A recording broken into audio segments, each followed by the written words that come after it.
Эфирда яңалыклар вакыты, студияда Лейсан Галиева исәнмесез. Бүгенге чыгарылышның төп темалары. Россия календарендә истәлекле даталарның берсе Конституция көне.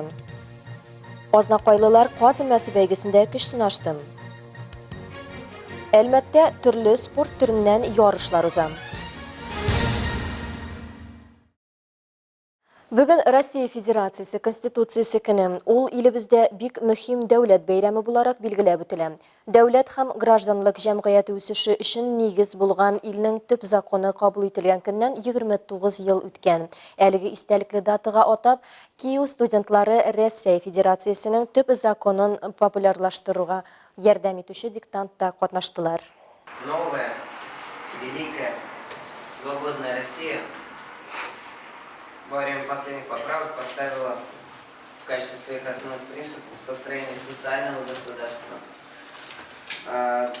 построение правового государства. Россия Федерациясе Конституциясе 1993 елның 12 декабрендә бөтен халык тавыш бирү нәтиҗәләре буенча кабул ителә. Конституция кешенең иң югары кыйммәте, аның иреген иң югары хәзинә дип таный. Демократик тәртип нигезләрен билгели һәм дәүләтне әлеге төп кыйммәтләрне сакларга һәм якларга йөкле. Россия — это федеративное государство, имеет демократическую форму правления.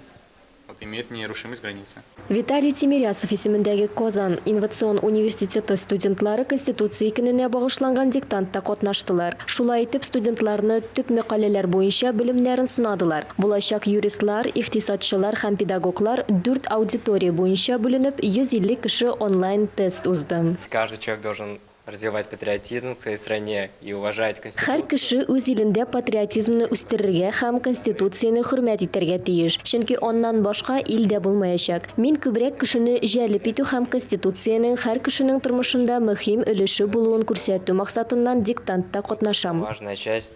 Конституция төп закон, ул үтәлергә тиеш. Аны үтәр өчен гадәттә өстәмә законнар кабул итәләр. Иң мөһиме халыкның үз конституциясенә ихтирам белән каравы.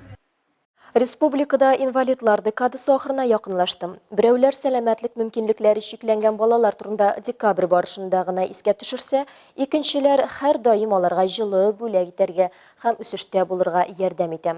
Киләсе сюжетыбызның герое Әлмәттәге беренче һәм бердәнбер үзенчәлекле балаларны биергә өйрәтүче Гөлнара Уралова.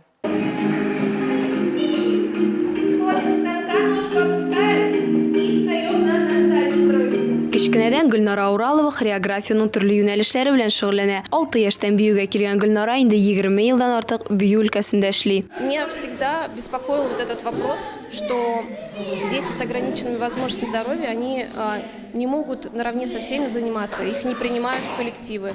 Я помню, что вот в своем детстве тоже я не видела, чтобы в каких-то группах были особенные дети. Гөлнара Ураловага сәламәтлек ягыннан мөмкинлекләре шикле балаларның әниләре мөрәҗәгать итә һәм 2021 елның ноябреннән Әлмәттә 20 үзенчәлекле бала бию белән шөгыльләнә башлый. Хочется, чтобы дети, как вот говорят, с ограниченными возможностями здоровья, на самом деле их возможности безграничны. Я в этом убеждаюсь на занятиях, в работе с ними, и с каждым разом все больше и больше вижу, насколько они готовы пойти на взаимовыручку, на поддержку друг друга. Они всегда как-то друг за друга держатся и вместе такая команда сплоченная. Тикшеренү консультация дәваланулар булу сәбәпле 20 бала да йөрми. Әмма 12 бала дәрес калдырмый бирегә ашыга. Аларның әти-әниләре бию дәресләренең бала үсешенә йогынтысын күреп куана. Күптән түгел Казанда узган илкүләм ярышта үзенчәлекле әлмәтлеләр лауреат була. В этом году мы с ребятами участвовали во всероссийском конкурсе «Закрутим планету». И могу сказать, что в течение дня там было порядка 100 номеров со всей России, очень высокий уровень конкурса, компетентное жюри из города Москва, и мы смогли с ребятами пройти это испытание, занять первое место и вернуться с победой. Йөзү кул эшләре түгәрәкләренә йөрүче балалар иң ныгы биюне Гөлнара апаларын яраталар. Ул бик сабыр, ягымлы, мөлаим хатын. Балалар аны бик яраталар. Менә шушы балаларга карата аның әйтик җылы карашы, балалар аны бик тоялар һәм бик шатланып йөриләр. Бу бию инде аларның иң яраткан шөгыльләре. Шушы биюдә алар үзләренең эмоцияларын, менә бу хисләрен, бөтен булган бирелеп бийләр алар менә шулай яратып. Һәм инде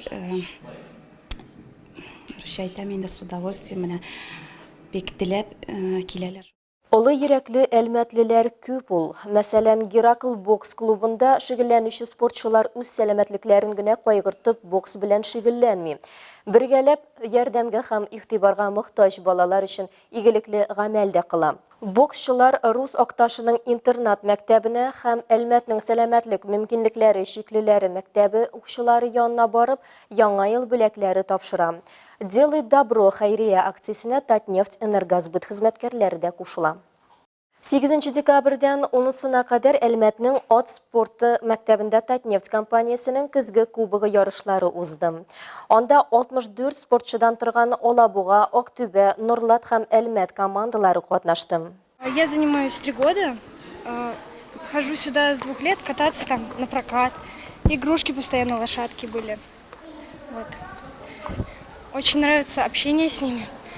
Они очень добрые и очень хорошо понимают человека. Если найти подход, то будете друзьями.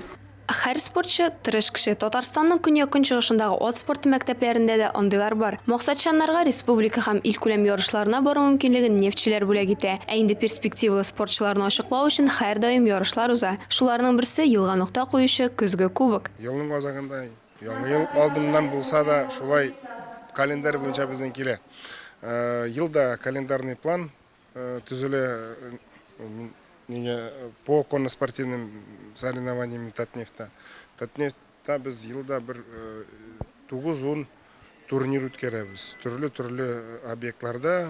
Ярышларның ат спортын үстерүнең асылы балаларның киләчәген кайгырту, спортка, сәламәт тормыш рәвешенә җәлеп итү. Биредә тизлектә сынашучыларның һәркайсы үз шәһәре бистәсендәге манежда шөгыльләнә. Ә инде электән үк ханнар спорты дип саналган кызыклы да кыйммәтле дә ат спортын үстерү Татнефть компаниясе ярдәме белән мөмкин. Ат спорты бик кызык ул һәм кызыкта акча да күп кирәк инде.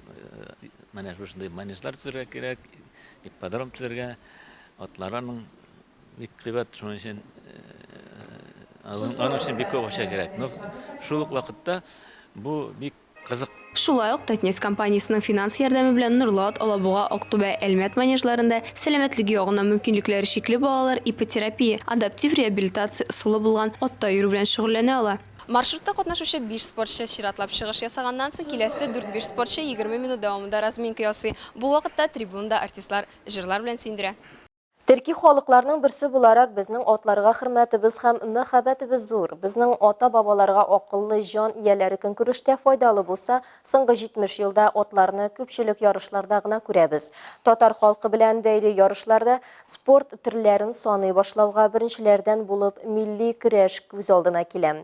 Көрәш республикада бигрәк тә калабызда һәрчак үсештә. Исән батырлар яңадан яңа үрләр яулый. Үлгәннәрнең каберен генә белеп калмыйлар. Чемпионнар турында хәтерне мәңгелештереп, алар истәлегенә турнирлар уздыралар. Калабызда 2005 елда Билбау көрәше буенча дөнья чемпионы булган Булат Валеев истәлегенә ярышлар узды. Чемпион Мөслим районында туып үскән, Әлмәт физик культура киллиятен тәмамлаган. Россия чемпионаты призеры Батырлар бәйгесе турниры җиңүчесе булган кеше. 2007 елдан Булат Валеев истәлегенә Әлмәттә бөтен Россия яшүсмерләр турниры уза. 169 кешелек көрәшче үсеп килүче буынның иң тырыш һәм максатчан спортчылары быел Татарстан, Башкортстан Республикасы, Оренбург өлкәсеннән җыелды. Ялларда Октябрьский шәһәрендә Грек-Рим көрәше буенча ачык республика ярышлары узды. Команда ярышларында җиңү өчен Башкортстан һәм Татарстанның җыелма командалары Самар өлкәсе, Пермь өлкәсе, Шиләбе, Белорецк, Октябрьский, Нефтекамск һәм Стәрлетамак шәһәрләреннән килгән спортчылар келәмдә осталыкларын күрсәтте.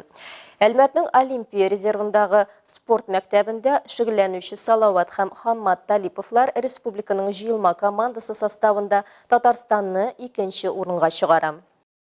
10-11 декабрьдә Бөгелмәдә хәвәскәр командалар арасында мини-футбол чемпионаты узды.